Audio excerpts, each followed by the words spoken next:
National Broadcasting Company presents Radio City Playhouse, Attraction 11. Hollywood, California, Monday, June 29th. Presents the finest in motion picture entertainment, Academy Award. From Hollywood, Skippy, America's largest selling peanut butter.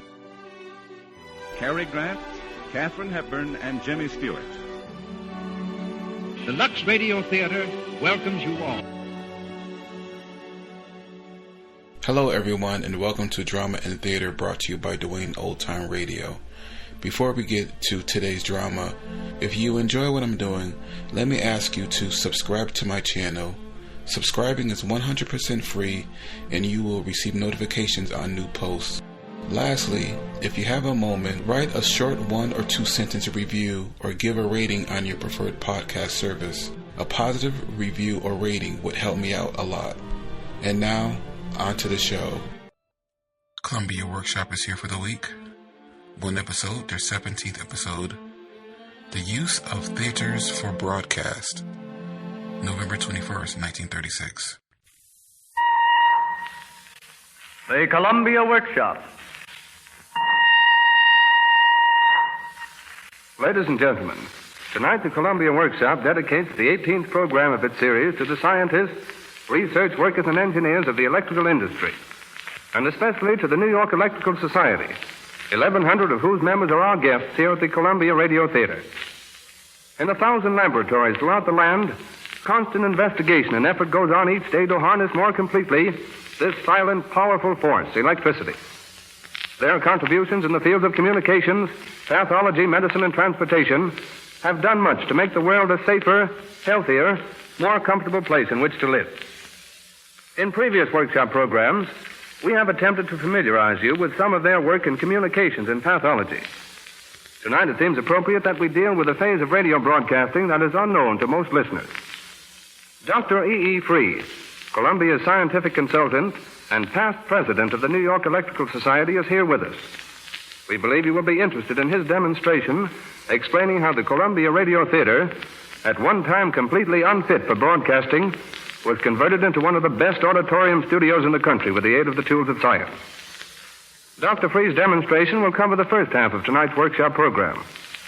For the second half, the Actors Repertory Company will help us demonstrate a new dramatic microphone technique by offering scenes from their new production, 200 Were Chosen by E.P. Conkle, which had its premiere on Broadway last night. The Columbia Workshop is glad to introduce Dr. E.E. Free. Thank you, Mr. Barry. The use of theaters for broadcasting purposes has become very popular in the past 2 years. Last year, more than 1 million persons witnessed about 1,500 broadcasts presented from the stages of the 3 Columbia theaters. An average of about 30 shows per week are now presented from these auditorium studios. But much work is required before the average theater can be used for broadcasting purposes. When the Columbia engineers consulted us on the job of getting this theater ready for broadcasting, the first problem was to keep out noise. 3 chief noise sources had to be fought. An elevated railroad runs alongside the theater. Directly underneath us, a subway train roars by every 2 minutes or so, and right behind the theater, the vibration from the heavy machinery of a powerhouse substation could be heard clearly. To help show what these noises were like, here is a sample of the elevated noise and other miscellaneous street noises, just as these sounded in the theater before work was begun.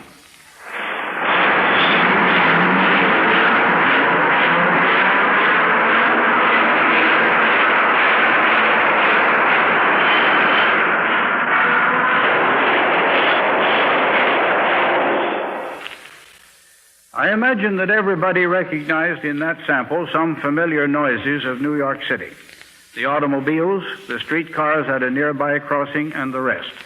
If we had time for a longer sample, you would have heard the elevated railway trains as they passed outside, only about 15 feet from one wall of the theater.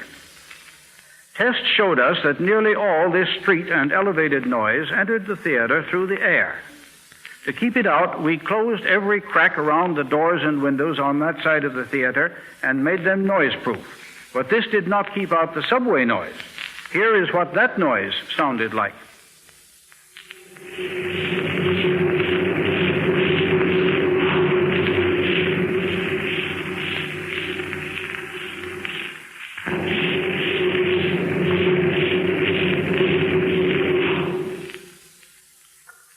You heard that as a kind of deep-toned rumble. Really, it was a building vibration, shaking the foundations and walls as a train passed through the tube almost directly underneath the theater. To keep out this subway noise, we did two things. One was to line all ventilating ducts and similar passages in the basement with soft rock wool to absorb noise let loose by the vibrating foundations. The second was to cut loose the stage of the theater from these foundations, as I shall describe presently. Our third noise source was the powerhouse next door, which originally sounded like this.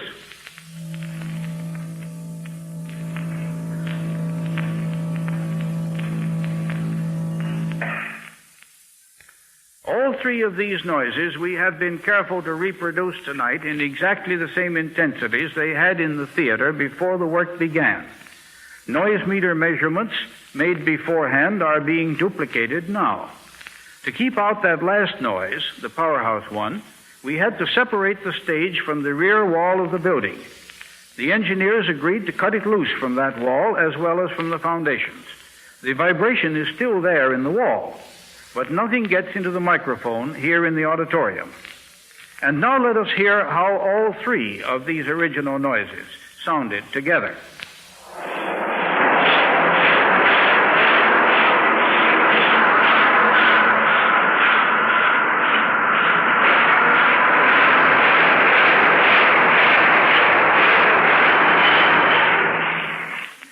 One chief way of keeping out noise I still have not described. This is the floating stage. The top stage on which I am standing really floats on the original theater stage underneath, like a raft floating on water. It rests on a lot of the little soundproof supporters called chairs. The stage beneath still may vibrate if it likes. The chairs keep this vibration out of the floating stage, and thus keep noise out of the auditorium and the microphone.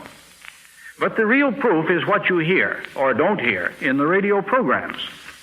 Mr. Howard Barlow and some of his musicians are kind enough to be here this evening, and I'm going to ask them to play a short selection.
I think you will agree that that was the kind of music which would be particularly disturbed by noise, and that was played as an acoustical sample of the theater as it now is, just as broadcast programs are presented from this theater regularly. I don't think that any outside noise was audible, except perhaps a few rustlings and other small noises that always happen when a large audience is present. Perhaps you noticed, too, the relative brilliance of the orchestra's tone and the effect it gave of being in a large room. That is a result of what is called reverberation, as I shall mention in a moment. And now, by way of contrast, I'm going to ask the orchestra to play a part of that same selection again. But this time we shall let the same noises you heard a moment ago, against which the orchestra would have had to fight in the theater had it not been noise-proofed. We will let those noises come in at the same time as the orchestra.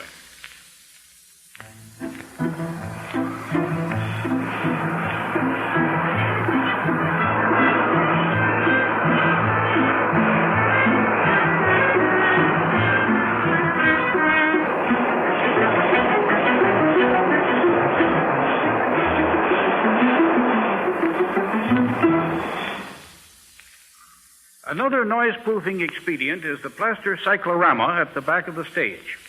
The back of this looks like a crazy man's idea of an alligator hide. It is covered all over with hundreds of bumps of different shapes and sizes, put on as irregularly as possible. This is to keep the cyclorama itself from vibrating. It then acts as a sound shield instead of a sound radiator. Several planned expedients were not used because we got enough noise reduction without them. One was to put vibration-proof foundations under some of the machines next door. Another was to hang sound-absorbing draperies above the stage. And now let me speak of something inside the theater, the echoing of sound or reverberation. If this reverberation is too great, programs sound as though given in an empty barn. If it is too small, programs sound dead and lifeless. Acoustical engineers test this reverberation by playing a loud musical tone in the auditorium, stopping this suddenly and measuring the time the sound takes to die away. We can let you hear a brief sample of such a test. You first will hear a variable warbling tone corresponding approximately to the C above middle C on the piano. This tone then will stop. Immediately you will hear, I think, the whir of the electric timer measuring in units of less than 1/100th of a second the time required for the sound to die away. Ready, Miss Johnson? Go ahead.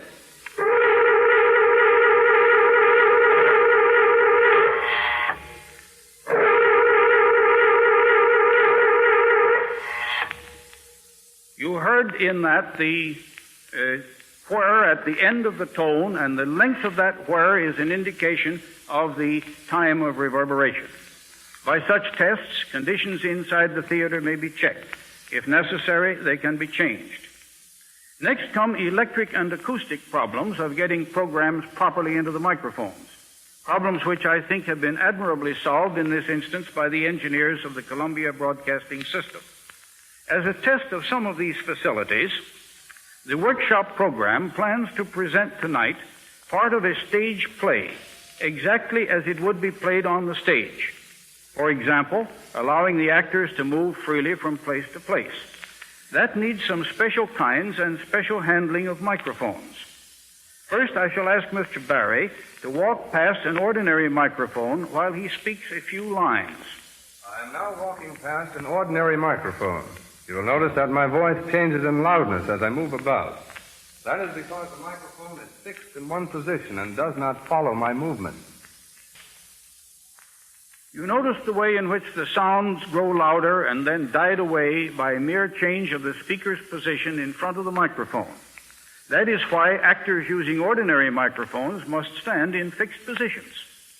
Among modern studio devices, there is, however, the parabolic microphone, in which a shell-like reflector about 3 feet across collects the sound like a mirror and reflects it into the microphone's electric ear. I now shall ask Mr. Barry to walk past one of these parabolic microphones. I am now walking past a parabolic microphone, which is being held in a fixed position. You will notice the changes in loudness as I move about. This is because my voice is louder when I am directly in front of the microphone than when I am out of its range. You will notice that there were changes of loudness with that microphone also. But we can focus this microphone to follow the speaker at a greater distance. This ability of the parabola to focus sound can be used to follow an actor across the stage acoustically, much as you follow him by sight through a pair of opera glasses. Now let us ask Mr. Barry to repeat his walk, but while we keep the parabolic microphone pointed directly at him. I am now walking across the stage, but the parabolic microphone is focused upon me, so that I am always within its range, and my voice comes to you with equal loudness. And now I shall turn my microphone back to Mr. Barry, who will tell you of the play in which you will hear these engineering accomplishments utilized for a departure in dramatic technique. Thank you, Dr. Free. The Columbia Workshop, by arrangement with Sidney Harmon and the Actors Repertory Company, is about to present a scene from 200 Were Chosen, a play by E.P. Conkle, directed by Worthington Minor, which had its premiere performance on Broadway last night at the 48th Street Theater. The play received high critical acclaim and promises to be one of the season's outstanding dramatic hits. It is singularly appropriate that this play, dealing with an historic social experiment, should be presented in conjunction with a broadcast experiment. Ordinarily, in the broadcasting of such a play, the actors would remain fixed in their positions before the microphone, making it necessary to use several microphones for a large cast, and restricting the mood and the movement of the performers, because they cannot simulate realistic dramatic action. In tonight's experiment, 3 new type directional microphones will be used in such a way as to permit the actors to perform this scene exactly as they do on the stage, with complete freedom and unrestricted action. One of the 3 microphones will be used to focus on the performer who may be moving about on the stage, while the other 2 directional microphones will pick up those characters who remain fixed in their positions. In ordinary dramatic broadcasting technique, actors rarely move farther than 1 or 2 feet away from the microphone. In the scene you will hear in a moment, the performers will be not less than 15 feet away from the microphone.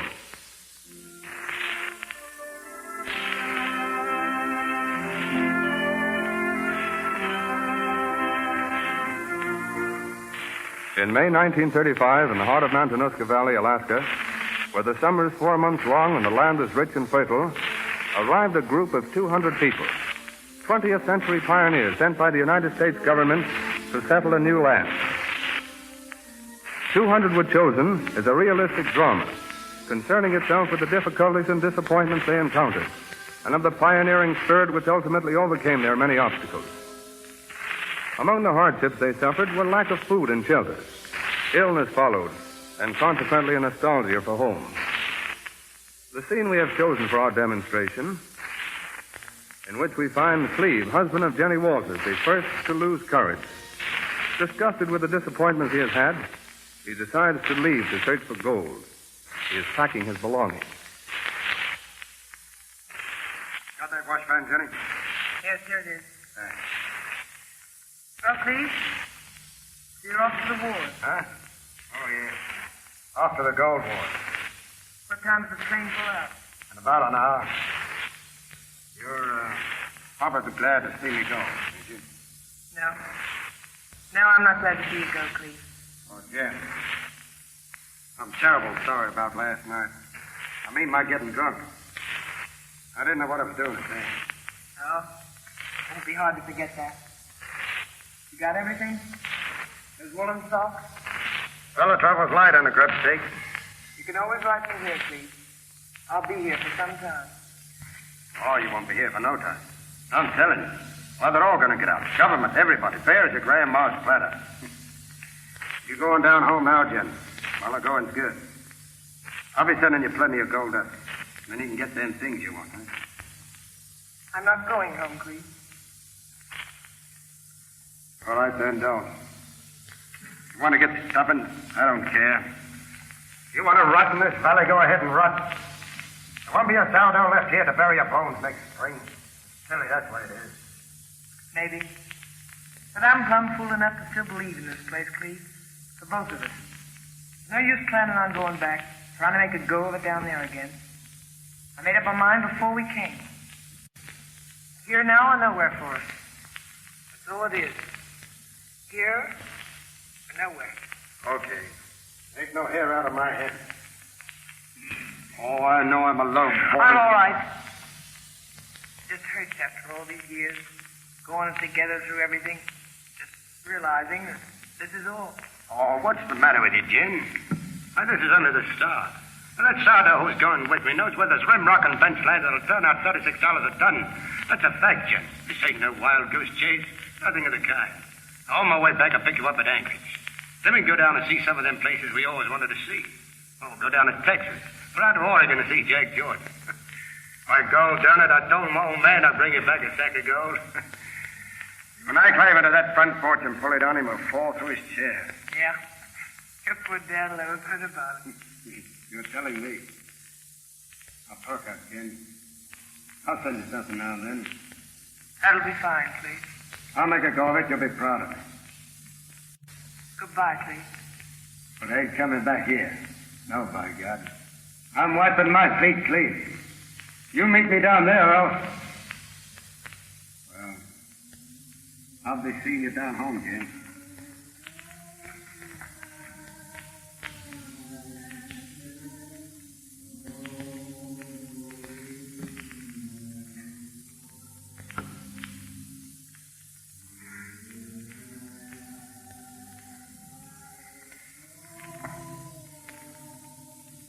So he's the first. First what? To go. The first of us to desert. I knowed it was coming, and I was just waiting to see who'd be the first.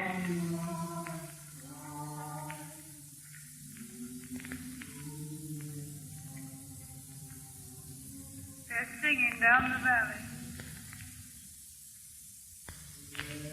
My woman back in St. Paul. Expect she's putting the youngest to bed about now. The moon. And the wind waving the green corn and blowing through the grape arbor. I can almost see it, can't you, Luke? Yeah. It's such a nice home. The well was under the porch, and Luke made me a cooler box to let down into it.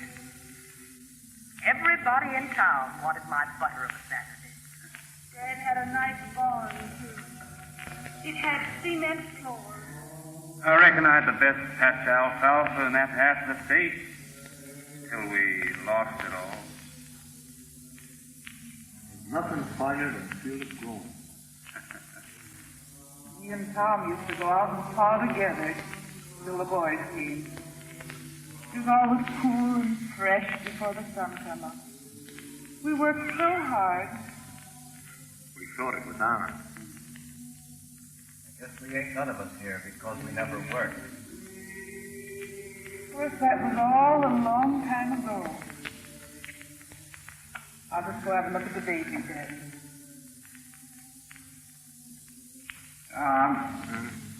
Remember that box supper over at the Goose Creek Schoolhouse that night? Yeah.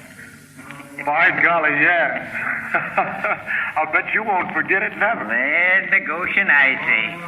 They was the meanest, ornery bunch of human critters ever got together in one schoolhouse. What happened, Free? Well, I was courting Nanny Sailor then. Nanny was a super religious gal, couldn't tolerate no one cussing none. I was running out the backyard every few minutes to fetch her a drink of water, 'cause she was so thirsty, and I kind of liked her so much, so...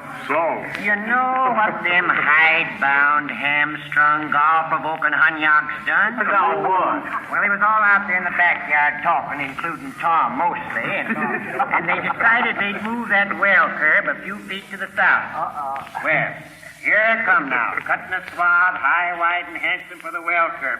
Well, I hit her, down I went. Yelling like a Tom. He liked to lay the barber pole right there. They drug me out, sopping wet and hopping mad and making the air black and blue with howling. I ain't a swearing man, I says, and I ain't gonna swear, but I'll lick the blankety blank blank blank blank blank blank that moved that well curb. You can all laugh your gall darn heads off. But I lost my little Nanny Sailor's account of that. Here I am. Still single. Well, land to Goshen. So's Nanny. God, them was the big times. Everybody chipped in. Crib full of corn. Plenty to eat, plenty to do. 2 cars in the barn. Oh, let's go home before something else happens. Luke, let's go home. Charlie, come here a second, will you? Take a look at the baby, will you? What's the matter? Can I help you? Well, I don't know. I think he's running a fever. Oh. Fever? You may not know it, Tom, but those kids can't stand that diet of fresh meat and fish much longer. You ain't getting the right kind of grub, and there are enough of it. My woman keeled over twice today. Tom, he's real sick. You hear me? Yes, ma'am. I hear you. Well, do something. Don't just stand there. Do something. Well, I'll just go see if I can find that doctor. Thank you. It'd be good of you. You'd only stop that singing. I can't stand it. I can't stand it. Mother, please don't cry. I thought you was the big leader, Tom. What's the matter? Got the clamp in the old hookah? Give me a chance to think. When this ain't, what good's thinking now? We got to do something. We're tired of this. Yeah? Maybe we will. Yeah, what? Start singing, you fellas. Huh? What for? There's women in these tents. We don't want them to hear us. Now, come on, start singing. Go on, sing.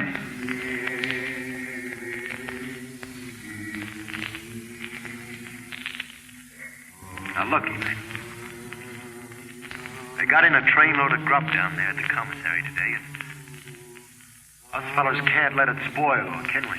What can we do about it, Tom? Thought I told you to sing, Luke. We can go down there and get some of it, can't we?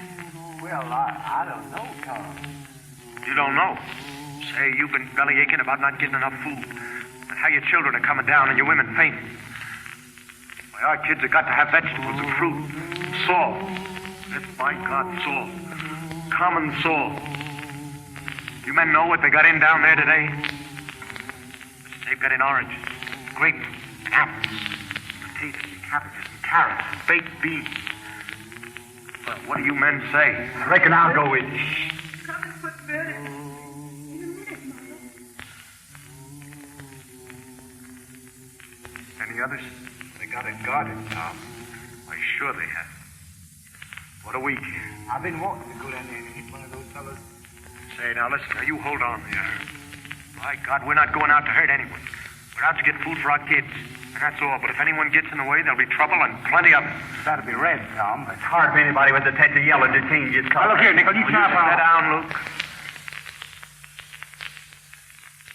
You fellas can call it red or yellow, whatever color you want to call it. But I ain't going to sit here and starve while there's grub down there. If I have to go down alone, I'm going with a club in my hand big enough to brain any man that tries to stop me. You won't have to go alone, Tom. No. All right, now listen.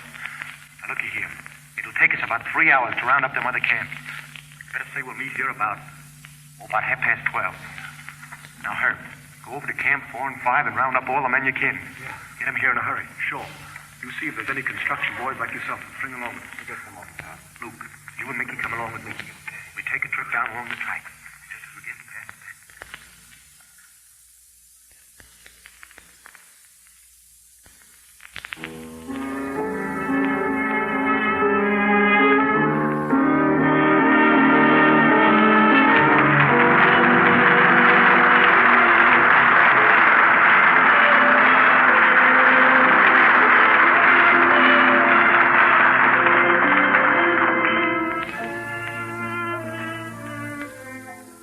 But the raid doesn't take place, and food, medicine, and homes are finally achieved. 200 were chosen as the story of the struggles of a group of American pioneers who uprooted their homes in the Middle West and built a flourishing community in a new land. The Columbia Workshop dedicated tonight's program to the scientists, research workers, and engineers of the electrical industry, and especially to the members of the New York Electrical Society here in the theater with us. Dr. E.E. Freed demonstrated how the Columbia Radio Theater was adapted for broadcasting purposes. And an experiment in microphone pickup was shown with the assistance of the Actors Repertory Company and Sidney Horman, who presented a scene from their new play, 200 Were Chosen. Instead of the ordinary microphones, which are placed in a fixed position and require close grouping by the actors, special microphones were used, permitting the actors to move about freely, disregarding the microphone entirely and playing the scene exactly as they do on the stage.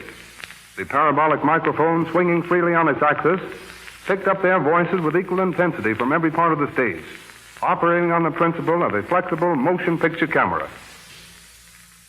We wish to thank our listeners for the many letters we received commenting upon last week's broadcast of Hamlet.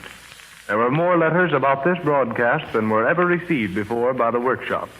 We are planning to present more of these radio dramatizations of Shakespeare's plays. Tune in next week for another Columbia Workshop presentation.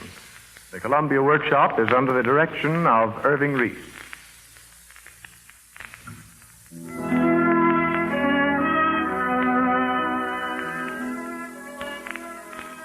This is the Columbia Broadcasting System.